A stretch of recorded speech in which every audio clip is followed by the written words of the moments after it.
Mga kababayan, mga kakamping, mga ka-BBM supporters, mabilis naman po ang video na ito. Gusto ko lamang pong labanan ng tila isang fake news na ikinalat ng isang DDS. Sa aking palagay, siya po ay DDS dahil nung tinignan ko po ang kanyang mga post ay pro doon sa sinusuportahan nila. No? Gusto ko lamang pong labanan ng post na ito na na-feature po sa SMNI. At sa pagkakaintindi ko po dyan, ang first couple po ang tinutukoy niya si PBBM at si First Lady Liza Araneta Marcos.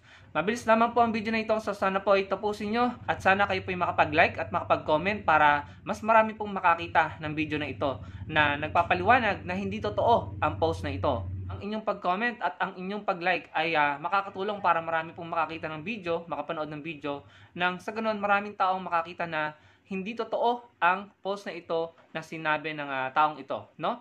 So, ang sabi po niya dyan, si Maricar Serrano, sabi niya, Dear James Taylor, ang swerte mo, Brad. Sinadya ka pa talaga ng first couple. Sinulat niya yung first couple ng mali ang spelling, no? So, sa akin palagay, para safe, no? Para may palusot siya or pangatwiran siya kapag siya ay dinibunk or na-fact check, ano? Sasabihin niya, hindi naman si BB ang tinutukoy ko dyan, eh. Tignan nyo, iba naman yung spelling, no? Pero, para po sa akin, evident and understood na ito. Sabi dyan, Dear James Taylor, ang swerte mo, Brad, sinadya ka pa talaga ng first couple. Never nila yung ginawa para sa mga sundalo naming namatay para sa bayan. Ayan. At na-feature po yung post na yan sa SMNI. Marami pong nakakita ng post na yan. At kung akong tatanungin nyo, ayan, last time I check, no, may mahigit 1,000 po ang nag-react. So, hindi po biro yon. At marami din na nag-comment at mahigit 130 ang nag-share. So, ibig sabihin, maaaring libo-libong tao na ang nakakita niyan. At maaaring libo-libo ang naniwala. Considering na na-feature po ang kanyang post sa SMNI, no? So, again, sa akin po palagay, isa po siyang DDS, no? Bilang tugon at bilang sagot, mga kababayan, kaya ito po, importante po talaga na tapusin niyo yung video at kayo po ay mag-share ng inyong opinion at like dahil makakatulong po talaga yan para maraming makakita ng ating video sa paglaban natin. Dito sa akin palagi, fake news po ito, no? Dahil ang totoo ay ang Pangulong Marcos Jr. po, no, ay bumisita sa mga kasundaluhan natin. Ayan po, ipapakita ko sa inyo mga larawan. Pumunta siya sa mga hospital, dinalaw niyang ating mga kasundaluhan, no? Yan po ay patunay na hindi totoo yung sinabi nito ni Maricar Serrano, no? Sabi niya dyan, first couple. So, kung ang tinutukoy niya ay ang first couple, si PBBM at saka si First Lady Liza Araneta Marcos, eto po ang tugon natin, no? Kung ang tinutukoy niya ay yung first couple, eto po, ayan yung mga larawan na hindi totoo yung sinasabi niya. Dahil si PBBM ay bumisita sa mga kasundalahan natin. Ayan, tignan niyo yung mga larawan. Ayan po yung patunay. So, nasa sa inyo na lamang po kung maniniwala kayo sa kanya.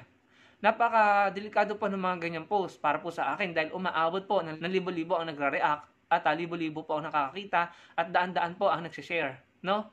Napaka-delikado dahil napipicture po sa television news program. Ayan mga kababayan. No? Sabi niya dyan, never daw ginawa, no? Para sa mga kasundalohan natin. Yung tinutukoy, never nagpakita, never bumisita, never dumalaw ang ating Pangulo sa mga kasundalohan natin. Yung salitang never, ibig sabihin, hindi nangyari kahit kailan. Never nga eh.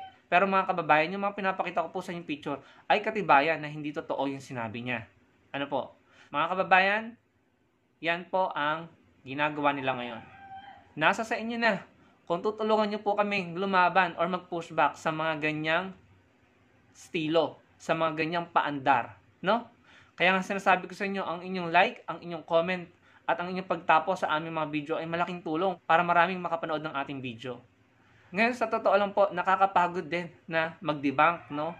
Minsan nga, sinasabihan pa kami, wala nang naniniwala sa inyo, mga fact-checker kayo kuno. Ang baba na ng tingin nila sa mainstream media, sa mga vloggers na nagsasabi ng totoo at nagpa-fact-check, no? Kasi ganyan sila minain condition, no? Na mga troll nila. Naalala ko, nangyari yan nung nakaraang administrasyon. Kaya ang gusto lang nilang paniwalaan is yung mga kilalang vlogger nila. Kaya, kung may kukunti mang naniniwala sa amin, sa pag-fact check namin at pag-debunk or pag-pushback sa mga ganitong paandar na nagsasabi ng hindi totoo or fake news or kasinungalingan, malaking tulong po ang inyong pagsuporta sa amin, ang inyong comment at ang inyong like, no? Kasi kung hahayaan po natin, nasa sa inyong kamay yan. Kung hahayaan yung mas mamayagpag sila kaysa sa amin na nagsasabi ng totoo, na nagpapakita ng katotohanan, no? Nasa sa inyo po kung papayagan nyo silang mamayagpag kaysa sa amin. Kapag sila ang namayagpag sila na naman po ang mananalo sa 2025 or sa 2028. Good luck na lang po talaga sa atin. Good luck na lang po talaga sa Pilipinas. Maraming pong salamat sa panonood mga kababayan. Meron pa po akong isang video na i-upload. Sasagutin po ulit natin ang isang DDS na talagang ang kulit, ang tigas ng ulo. No? Maraming pong salamat at magkita-kita po tayo sa video na yon.